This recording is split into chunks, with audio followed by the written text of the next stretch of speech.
चाललेली आहे। तुमचा विभाग खाली आहे, कृषी सहाय्यक आहे, तालुका पातळीवर तुम्ही तालुका कृषी अधिकारी आहेत, पंचायत समितीला स्टेटला दोन्हीला आहे। मग कृषी सहाय्यकाच्या माध्यमातून तुमच्याकडे माहिती घेत नाही का काय चाललेलं आहे खाली? कृषी सहाय्यकाची जबाबदारी काय? तो शेतावर तरी जातो का बांधावर? त्याची जबाबदारी काय? त्याला राबवायचं काम कोणाचं आहे? तालुक्याच्या अधिकाऱ्यांचं आहे की नाही? ते मगाशी एक सरपंच सांगत होते कोण गावडे वाढायचे की आमच्या येते आपलं खायगाव घेऊन चालला जातो। मग काय त्यांना कृषी सहाय्यक हा आपल्यासाठी शोभेची वस्तू आहे का? तुम्हाला समजा ठीक आहे, शासनाने काय धोरण केलं, एक माणसाला अधिकार दिला, पण तुमच्या जो यंत्रणा खाली आपण शेतकऱ्यांसाठी आम्ही बघायला सांगितलं, आम्ही नोकर आहोत, ते मालक आहेत, आपली जबाबदारी आहे त्यांच्यासाठी काम करायचं, त्यांच्या टॅक्सने आम्हाला पगार मिळते, आमची शान वाढते, त्यांच्यासाठी काम करायची इच्छा आमची नाही का? ही जबाबदारी नाही आमची? एक असेल त्याला शासनाने काय कुठल्या आधारावर काढलं त्याला घेऊ, आता शासनाचा या प्रश्न विचारून झाला सरकार।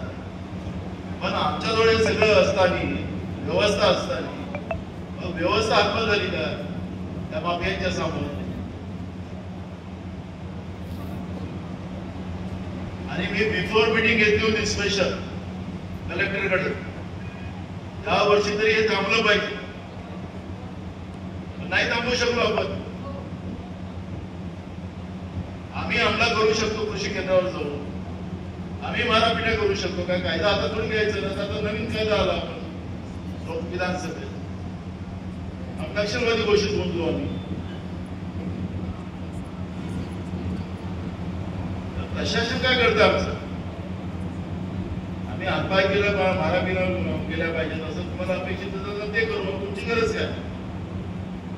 मला अधिकार दिलेत ना, तुमच्या जो व्यवस्था दिलेली आहे,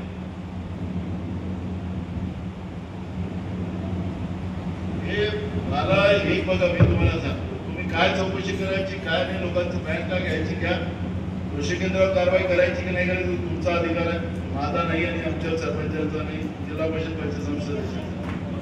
पण जे ब्लॅक मार्केटिंग झालेली आहे, लिंकिंग झालेली आहे, त्याच्या शेतकऱ्यांची लूट झालेली आहे, हे सगळ्या गोष्टी सहन करू शकतो, पण शेतकऱ्यांची लूट सहन नाही करतो।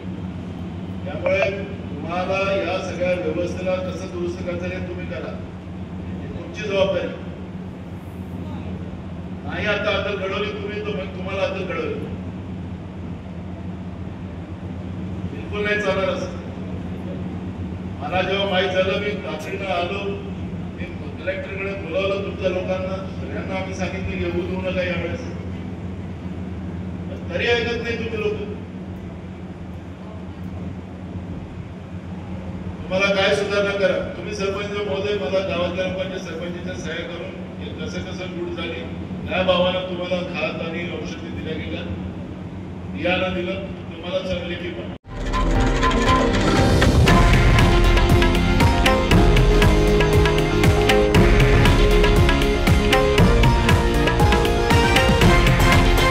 हे आहे देशातील नंबर 1 न्यूज नेटवर्क आणि आपण पाहत आहात TV9 मराठी, एकमेव।